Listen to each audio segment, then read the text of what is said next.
Welcome back to Reddit Recaps, where we dive into some of the wildest, funniest, and most unbelievable stories from Reddit's Am I the Asshole community. Today's stories are a mix of chaos, petty revenge, and real emotional moments, from a guest who eats everything in the fridge to a childhood memory that still haunts someone decades later. So grab a snack, just don't eat all of it, and let's jump right into it. My husband and I tried to help out a friend who had nowhere to go. We offered him our home, shared our food, and even trusted him to take care of our dog while we were away. But when we came back from our trip, we discovered that he hadn't just overstayed his welcome, he'd eaten us out of house and home.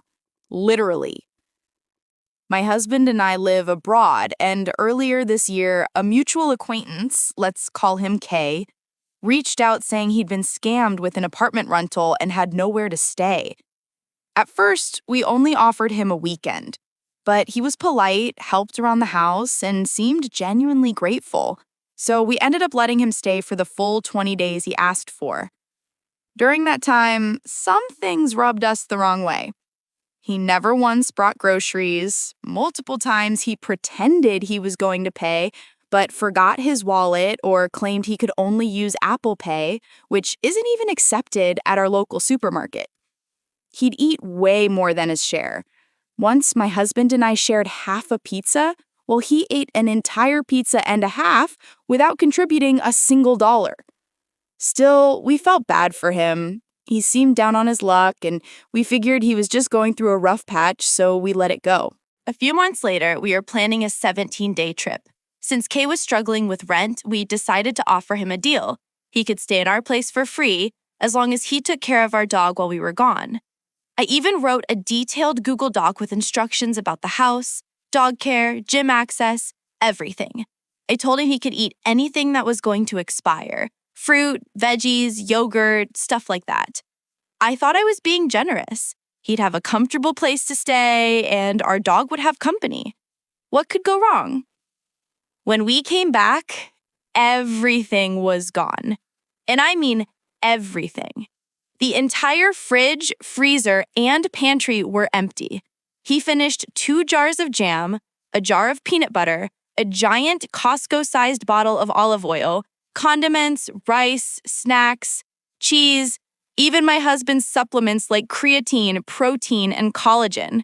He completely destroyed a ceramic pan, and he had consumed things that usually last us 6 months in just 2 weeks. Honestly, I suspect he might have even taken some food or items with him when he left, because there's no logical way someone could eat that much. I stood there in shock, staring at empty shelves, wondering how a grown adult could take advantage of someone's kindness like that. I didn't even confront him right away. I just asked him to replace the broken pan. He mocked me, literally laughed, and said, "It's just a pan. Why are you making it such a big deal?" That was it for me. I felt completely disrespected. Now he keeps texting me like nothing happened, wanting to hang out. I told my husband I don't ever want him in our house again. My husband says I'm being too harsh, and that if he wants to stay friends, that's his choice. But I can't get past how used I feel. We tried to help someone, and instead, we got taken advantage of. I still wonder if I should have said something more, maybe demanded an apology, or asked him to replace what he ate. But honestly, I don't think I owe him another second of my time. Sometimes setting a boundary isn't being mean, it's just protecting your peace. So, am I the asshole for never wanting him in my home again? And speaking of people who completely miss the point of what responsibility means, our next story is about a husband who freezes the second things get serious. Let's just say, not every family man knows how to handle family emergencies. Sometimes you don't realize how much someone relies on their partner until that partner can't step up in a crisis. In this story, a woman rushes to help her sick best friend, only to discover that her friend's husband is absolutely helpless when things go wrong. What happens next pushes her to her breaking point. My best friend and her husband have 4 kids, 8, 6, 4, and 3 years old. Her husband is a great dad when someone else is there to help, but when he's alone with all 4, he just gets overwhelmed and completely freezes. A few weeks ago, my friend wasn't feeling well, so I decided to bring over dinner. We thought it was just a bad cold, nothing major.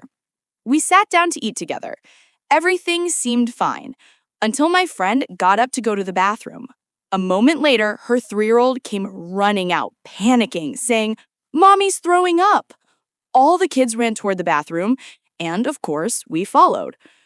When I got there, she was on the floor throwing up violently. I started helping her clean up while her husband went to grab her nausea medicine and a thermometer.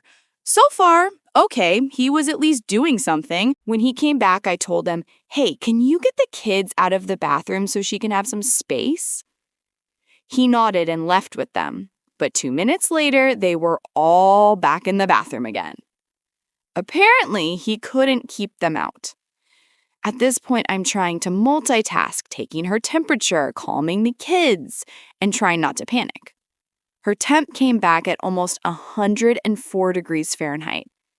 I quickly ran to the kitchen to grab Tylenol and some water, then came back. She took the Tylenol and almost immediately started vomiting again. Then she passed out. Her husband just stood there, frozen, doing absolutely nothing. I had to take charge. I got her into the recovery position, told the kids to step back, and called 911. Meanwhile, her husband, instead of helping, kept coming in every 20 seconds with random useless questions. Should I call the nanny? Can you go to the hospital with her? Did you start the dishwasher? Do I need to hand wash the sippy cup? I couldn't believe it.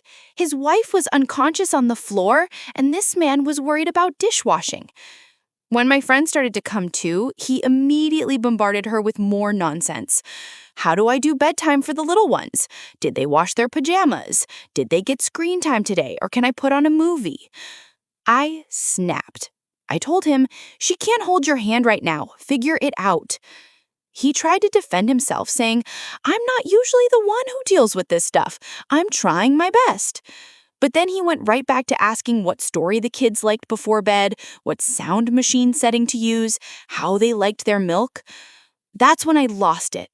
I just looked at him and said, "You need to figure it out yourself. You're a useless piece of shit right now." It slipped out, but honestly, I meant it. His wife was literally experiencing a medical emergency, and he was acting like a helpless babysitter. I took care of everything until the paramedics arrived. Thankfully, my friend recovered after a few days in the hospital. But now, weeks later, every time I visit, her husband gives me the cold shoulder. He won't talk to me, won't make eye contact, just sulks around like I insulted his pride. My friend says he'll get over it, but my boyfriend told me I was too harsh, that he was trying his best. But to me, his best wasn't good enough when it actually mattered. After that chaos, let's move into something a little different, a story about boundaries. Because as it turns out, some exes and their families don't quite understand what personal space means. Picture this. You've rebuilt your life after a tough breakup. You're raising your kids peacefully, and out of nowhere, your ex's mother starts showing up uninvited, knocking on your bedroom window.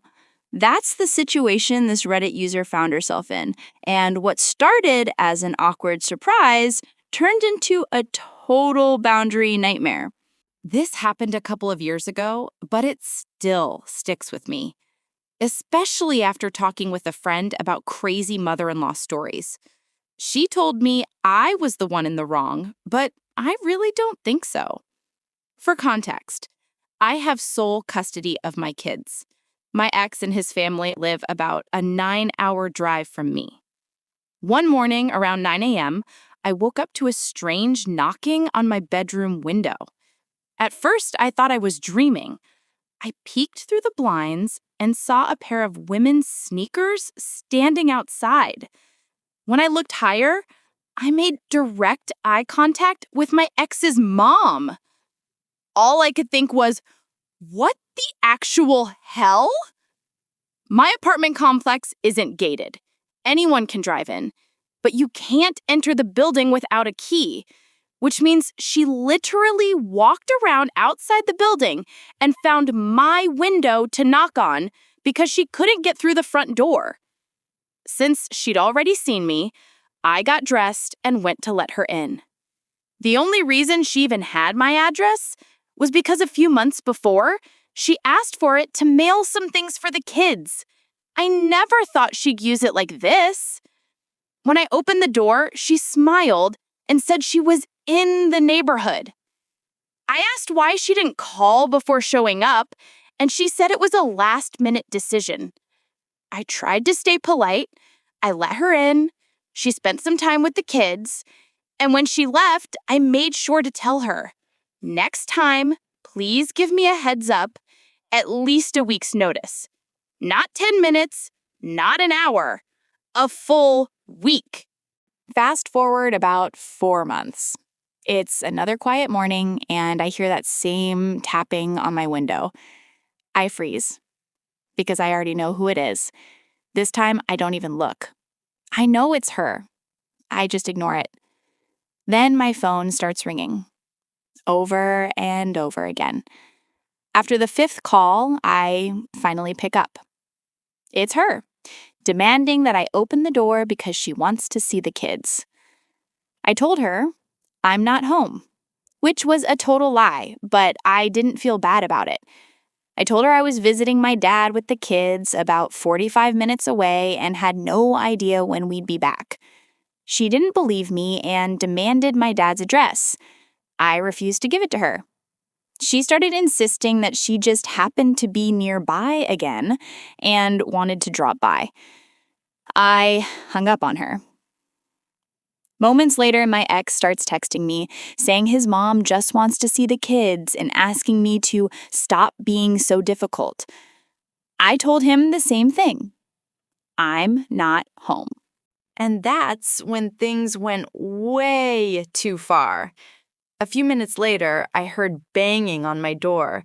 Not tapping, full-on pounding. It was the police. My ex's mom had called them to do a wellness check, claiming she hadn't heard from me in 3 days and was extremely worried.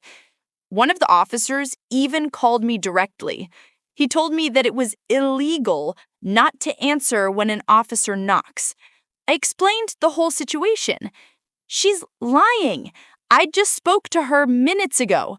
She keeps showing up unannounced. She's my ex's mom. I don't have to let her in or talk to her.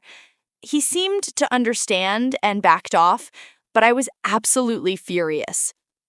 Right after that, my ex texted me again, this time calling me an a-hole.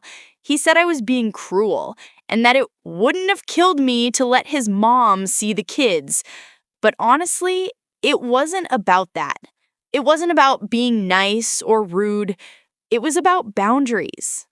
I want to be clear, I don't hate her. I don't mind her visiting. I don't even mind her being around my kids. But I do mind her showing up unannounced, knocking on my window like it's normal, and acting like she owns my time or my home.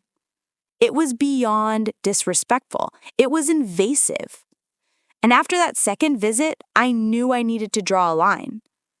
It honestly felt like she was on some weird power trip, trying to see how far she could push me. So I stopped answering her calls altogether. If she wants to see my kids, she can go through the proper channels like a normal adult. And no, I don't feel bad about it. That last story got a little tense, so let's lighten things up a bit. Our next one takes place at the office, where one innocent question turns into an awkward gender debate. Spoiler, it's hats versus makeup.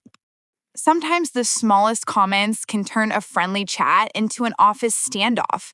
In this story, a guy proudly rocking his bald head gets a little too honest, when a coworker questions his fashion choices, and suddenly it's a battle of hats versus makeup. So I'm a 29-year-old guy, and this all went down during a long, boring work meeting with a few of my coworkers.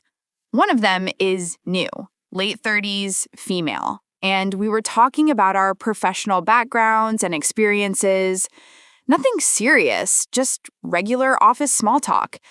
Then, right in the middle of reviewing some dull slides, she looks at me with a little smirk and goes, "Can I ask you a question?" I say, "Sure," thinking it's something work-related. Then she hits me with, "Why do you always wear hats?" So here's the thing. I'm bald, and I'm cool with it. I started balding at 21, and instead of trying to hide it, I just shaved everything off. My hair was super curly and compact anyway, so styling it was a nightmare. When I went bald, people actually complimented me. In college, everyone said I looked like Terry Crews or The Rock. Yeah, maybe that's a stretch, but I'll take it. But as I got older, something weird happened. When I turned 25, people started mistaking me for 30. I didn't love that, so I started wearing hats more often. Now, I've got a whole collection. Hats for work, for the gym, social events, everything. I basically wear them everywhere except weddings and funerals. And honestly, it works. With the hats, people sometimes think I'm 22. Not that I'm trying to look young, but hey, it's a nice bonus. My plan was to chill on the hats once I hit 30, when my bald head matches my age, you know? So when my coworker asked about the hats, I told her I like hats. She pushed again, "But every day?"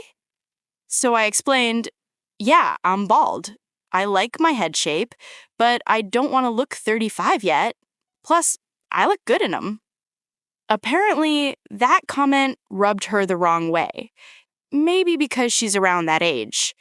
She kind of frowned and said, "Wow, 29 and wearing hats every day to hide? That's something." That one stung. It felt like a dig. So I shot back, "Well, since joining the team, I've noticed you wear makeup every day, even on casual Fridays, even during work from home calls. So why do you wear makeup every day?" You could feel the room freeze. A few muffled giggles. Some people looked down at their laptops. She snapped, "That's a sexist question." And I said, "How? Other women here don't wear makeup every day. My girlfriend wears makeup sometimes too, when we go to formal events.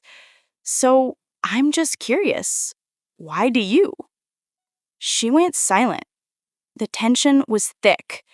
Then one of our coworkers awkwardly changed the subject back to the presentation deck. Ever since that meeting, she's been cold to me. Won't say hi, won't make eye contact. It's awkward. I didn't think my question was that deep. She questioned my personal choice, so I asked about hers. But apparently that makes me the bad guy now. So yeah, AITA for asking my coworker why she wears makeup every day. And finally, we're ending today's video with something more emotional, a story that goes way back in time. It's a reminder that even happy memories can come from painful moments. Some stories from childhood never stop haunting us, especially the ones where we were forced to grow up too fast. In this story, one woman relives a terrifying day from her past when her brother turns it into a funny family memory. What he thought was touching, she remembers as trauma. I am female and born in 1962 in a small rural area, the kind of place where hospitals were far away and most babies were still delivered at home by the local midwife. When I was 7 years old, my mother got pregnant again. And since this was before ultrasounds were common, no one realized she was actually carrying twins. When the big day came, my mother gave birth to the first baby, and everything seemed fine. But the midwife, who didn't know there was another baby still inside, was urgently called away to another farm to deliver someone else's child. My father drove her there, leaving just me, my mother, and one newborn baby at home. But soon after, my mother started having contractions again, And that's when I realized there was another baby. I was just 7 years old, standing in our little farmhouse, terrified, with my mom in pain and crying out instructions between contractions. It was up to me to help her. I had to do what she said, hold the baby, help her push, keep towels ready. I remember my hands shaking the entire time. I honestly thought both my mother and that baby were going to die. It felt like the longest night of my life. But somehow, by some miracle, we made it through. The baby was born, my mom and both twins survived. And even though everything turned out fine, that moment burned itself into my mind as the scariest experience I've ever lived through. It wasn't some heartwarming story to me. It was trauma, the kind of memory you bury deep down. Fast forward decades later, my husband and I were celebrating our 40th wedding anniversary. We had a beautiful party with friends and family, laughter, speeches. Everything was perfect. Then the microphone got to my brother, the one I helped deliver that night. He got up there smiling, clearly thinking he was about to tell a sweet family story. He said, "When I was born, no one even knew I was coming. My dad came home and surprise, there were 2 babies instead of 1. So funny. Big thanks to my sister for helping me come into this world." Everyone laughed and clapped. People thought it was heartwarming and cute, but my stomach dropped. While everyone else saw a charming story, I was right back in that dark room, scared, alone, 7 years old, trying to keep my mother alive. It completely shifted my mood. After the party, my brother came over and asked softly, "Hey, did I say something wrong?" And I told him the truth. I said, "That story isn't funny to me. It was one of the worst days of my life. I thought Mom and you were going to die, and it still scares me to think about it. That's not something I want to relive during my anniversary." He looked shocked. He said, "Wow, I was just trying to honor you, and that's how you saw it?" I tried to explain that I wasn't saying his birth was bad. I love him deeply. But the experience of that day was traumatizing for me. I wish he could have understood that before turning it into a joke. Now I can't tell if I was wrong for saying what I felt, or if I just finally let out something that's haunted me for too long. So, AITA for telling my brother that the day he was born was the worst day of my life. And that wraps up today's AITA stories. From freeloaders to family drama, one thing's clear. Some people really need to think twice before they act. Which story do you think had the biggest a-hole? Let me know in the comments. I read every one of them. Don't forget to like, subscribe, and hit the bell for more crazy Reddit stories every week. Thanks for watching, and remember, sometimes being a little petty isn't such a bad thing.